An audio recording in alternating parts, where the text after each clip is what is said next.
Hello students, আমি Nitish sir জ্ঞানজ্যোতি coaching সেন্টারের পক্ষ থেকে তোমাদের প্রত্যেককে জানাই আরও একবার স্বাগত। তো স্টুডেন্টস, আজকে আমি তোমাদের সঙ্গে আলোচনা করব বাঁকুড়া বিশ্ববিদ্যালয়ের অধীনস্থ যে সমস্ত ছাত্রছাত্রীরা যারা বিভিন্ন কলেজগুলোতে পড়াশোনা করছো 5th সেমিস্টারে হিস্ট্রি মেজর নিয়ে, তাদের জন্য আজকে মেজর পেপার 12-এর হিস্ট্রি যে রয়েছে সেখান থেকে আজকে ভীষণ গুরুত্বপূর্ণ একটা বিষয়, সেটা হচ্ছে সাংস্কৃতিক ঐতিহ্য বা কালচারাল হেরিটেজ বলতে কি বোঝো, এই নিয়ে কিন্তু আজকের এই ক্লাসটিতে আমি বিস্তারিত তোমাদের সঙ্গে আলোচনা করব। যারা এখনো পর্যন্ত আমাদের চ্যানেলটিকে সাবস্ক্রাইব করোনি তারা অবশ্যই চ্যানেলটিকে সাবস্ক্রাইব করে পাশে থাকা বেল আইকন অল প্রেস করে দেবে, যাতে নেক্সট টাইম থেকে কোনো ভিডিও আপলোড করলে তার নোটিফিকেশনটা তুমি সবার আগে পেতে পারো। এছাড়া যারা ভাবছো যে অনলাইনে আমাদের ক্লাস জয়েন করবে, নোটস নেবে, তারা অবশ্যই যোগাযোগ করবে আমাদের অফিসিয়াল নাম্বার 7076398606 নাম্বার অথবা 6295916282 নাম্বারে তোমরা সরাসরি চাইলে পরে যোগাযোগ করতে পারো আমাদের অফিসিয়াল নাম্বারে।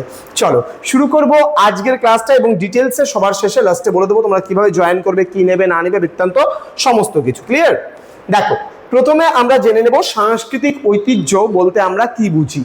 দেখো, সাংস্কৃতিক ঐতিহ্য হলো কোনো মানব সমাজ বা গোষ্ঠীর প্রজন্ম থেকে প্রজন্মে প্রবাহিত বস্তুগত এবং অবস্তুগত এমন অনেক উপাদানগুলোকে আমরা বলতে পারি সাংস্কৃতিক ঐতিহ্য, যেটা ধারা আমরা বয়ে নিয়ে চলছি। যেমন মনে করো বাঁকুড়ার কোনো একটা মন্দির আছে, সেই মন্দির অনেক প্রাচীন এবং সেই মন্দিরের ধারা আমরা বয়ে নিয়ে চলছি এবং সেখানে আমরা পুজো করছি। যেমন আমরা বোলবমের কথা বলতে পারি, যে একটা বাবাধাম রয়েছে, সেখানে গিয়ে মানুষ জল ঢালতে যায় এবং সেখানকার একটা ঐতিহ্য রয়েছে, তাই না? তো বলছে যা তাদের নিজস্ব ইতিহাস, পরিচয়, ঐতিহ্য এবং সামাজিক মূল্যবোধকে কিন্তু প্রতিফলিত করে।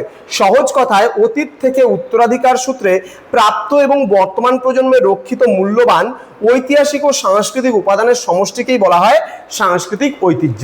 কেমন? এটা আমরা কিন্তু 2 নম্বরের জন্য পরীক্ষায় লিখতেই পারি, কিন্তু তোমাদের যেহেতু 2 নম্বরের আসে না, তোমাদের আসে 4 নাম্বার এবং তোমাদের বড় প্রশ্ন 10 নাম্বার, তো সেই অনুযায়ী কিন্তু আমরা সেই প্রশ্নগুলো সাজিয়েছি। এবার ইউনেস্কো নির্দেশিত শ্রেণীবিভাগ। ইউনেস্কো কি বলেছেন যে ঐতিহ্য কত ধরনের হয়? ঐতিহ্য প্রধানত বস্তুগত ঐতিহ্য। কাকে আমরা বলি বস্তুগত ঐতিহ্য? যেটি স্পর্শযোগ্য বা দৃশ্যমান রূপকে নির্দেশ করে, যেমন প্রাচীন স্মৃতিসৌধ, ভাস্কর্য, ঐতিহাসিক স্থাপত্য ও প্রত্নতাত্ত্বিক নিদর্শন, তাকে আমরা বলি বস্তুগত ঐতিহ্য। অর্থাৎ মনে করো আমার একটা মূর্তি আছে, স্ট্যাচু মূর্তি, তুমি এটা আসলে টাচ করতে পারছো, ধরতে পারছো, তাহলে এটাকে বলবো আমরা বস্তুগত সংস্কৃতি, যেটা দেখা যায়। ঠিক আছে। আরেকটা রয়েছে অবস্তুগত সংস্কৃতি, বলছে এটি মূলত অধরা বা অস্পর্শনীয় সাংস্কৃতিক ঐতিহ্য। এর মধ্যে রয়েছে ভাষা, লোকগাথা, গান, নাচ, রীতিনীতি, এগুলো কিন্তু মানুষের অভ্যন্তরীণ বিষয়, এগুলো কিন্তু দেখা যায় না বা এগুলো স্পর্শ করা যায় না। যেমন আমার মধ্যে কতটা জ্ঞান আছে সেটা কি তুমি স্পর্শ করতে পারবে?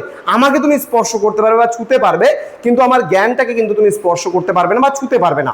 তার মানে যেটা স্পর্শ করা যায় বা টাচ করা যায়, টাচেবল যেটা, সেটাকে আমরা বলি বস্তুগত সংস্কৃতি। আর যেটা ছোঁয়া যায় না বা স্পর্শ করা যায় না, সেটাকে আমরা বলি অবস্তুগত সংস্কৃতি বা ঐতিহ্য। ঠিক আছে। আচ্ছা, নেক্সট বলছে বস্তুগত সাংস্কৃতিক ঐতিহ্য সম্পর্কে এখানে আলোচনা। ট্যাঞ্জেবল কালচারাল হেরিটেজ বলছে এটি স্পর্শযোগ্য বা দৃশ্যমান রূপকে নির্দেশ করে। অতীত প্রজন্মের রেখে যাওয়া ভৌত উপাদানগুলো এর অন্তর্ভুক্ত। উদাহরণস্বরূপ আমরা প্রাচীন স্মৃতিসৌধ, ভাস্কর্য, ঐতিহাসিক স্থাপত্য, প্রত্নতাত্ত্বিক নিদর্শন, চিত্রশিল্প, প্রাচীন পাণ্ডুলিপি এবং ব্যবহারের জিনিসপত্রের কথা কিন্তু আমরা বলতে পারি। ওকে। আচ্ছা, নেক্সট অবস্তুগত সংস্কৃতির মধ্যে কি বলছে? ইনট্যাঞ্জেবল কালচারাল হেরিটেজ, যেটা বলছে এটি মূলত অধরা বা অস্পর্শনীয় সাংস্কৃতিক ঐতিহ্য যা সমাজে মানুষের আচার আচরণ ও চিন্তাধারার মাধ্যমে টিকে থাকে।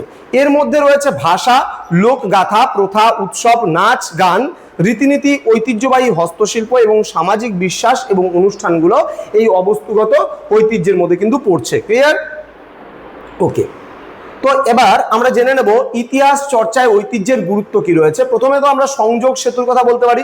এটি কেবল অতীত বর্তমানের মধ্যে একটি সংযোগ বা সেতু হিসেবে কাজ করে না, বরং কিন্তু ভবিষ্যৎকে পথ দেখায় এই তোমার হচ্ছে ঐতিহ্য।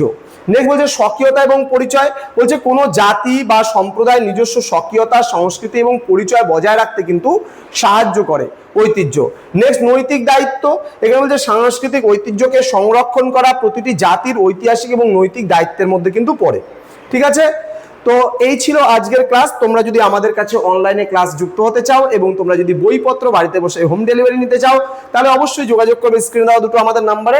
এবং আমাদের কোর্স ডিটেইলস এখানে দেওয়া আছে, তোমরা পাবে প্রপার গাইডেন্স পাবে, রেকর্ডেড ভার্সনে ক্লাসেস পাবে, হাই কোয়ালিটি নোটস পাবে এবং 100% কমন সাজেশনস পাবে।